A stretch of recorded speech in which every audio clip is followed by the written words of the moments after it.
Picture this. It's a hot summer day. You crack open a can of soda and munch on your favorite fast food fries. It's delicious, but clearly not the most nutritional option. You say to yourself, meh, that's a me problem. But the thing is, it's not just a you problem. What if I told you that the stuff that makes those foods so delicious comes from a company that is considered among the most evil in the world? Monsanto.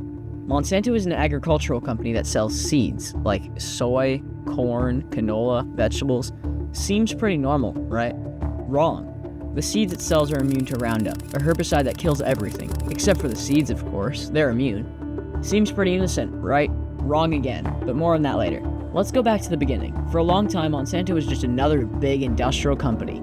They were named after the founder's wife and were trying to make substances 300 times sweeter than sugar. Once World War II started, Monsanto's ethical direction became clear. They ended up helping with research and production on the Manhattan Project. You know, the project that developed and dropped atomic bombs on densely populated areas in Japan like Hiroshima and Nagasaki. Then, in 1949, one of their herbicide plants exploded, leaving a mysterious chemical-like ash to rain down on nearby workers, which later made the workers extremely ill with horrible skin conditions. Turns out, a scientist discovered that the ash contained poisonous levels of dioxin. Dioxin would form when you would heat up one of their chemicals even slightly above 170 degrees Celsius. The scientists sent Monsanto a letter, but they claim they never got it. How has that affected your soda? Oh, you'll find out soon. During the Vietnam War, they again were driven by corporate greed and saw an opportunity for profit. They were one of several companies that made Agent Orange, a chemical sprayed across forests to remove cover for Vietnam soldiers. 5.5 million acres of forest. It defoliated the forest, but also impacted civilians. Why? Because one of the primary ingredients in Agent Orange was again the incredibly toxic dioxin.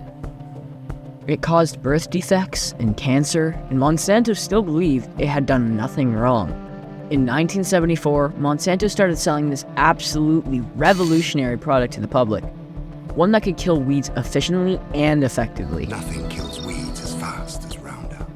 What they were working on for years had finally been put on shelves, and it would help farmers in various countries douse their fields in a chemical they knew nothing about.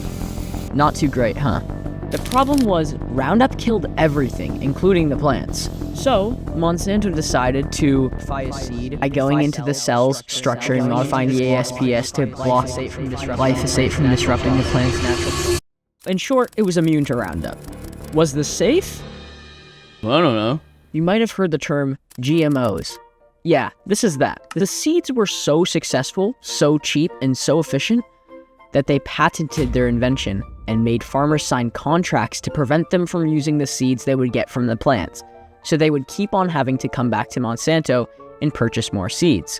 Monsanto was very aggressive in enforcing these contracts. They had snitch lines and henchmen to threaten the farmers. The seeds were so easy and efficient to use that if you didn't use them, your farm would fail. Unfortunately, the farmers who were using Roundup started to suffer from cancer and lymphoma. Monsanto used their age-old strategy, deny, deny, deny. Is this still happening? Yes. And now these crops are at the heart of almost everything we eat. And Roundup has now transferred back to being the same chemical that could have trace amounts of dioxin, if heated even slightly wrong. There's not a lot of ways to avoid Monsanto's products, which is why many protests spark. But the goal here was to spread awareness of one of the evil fingers on the corporate hand controlling the world.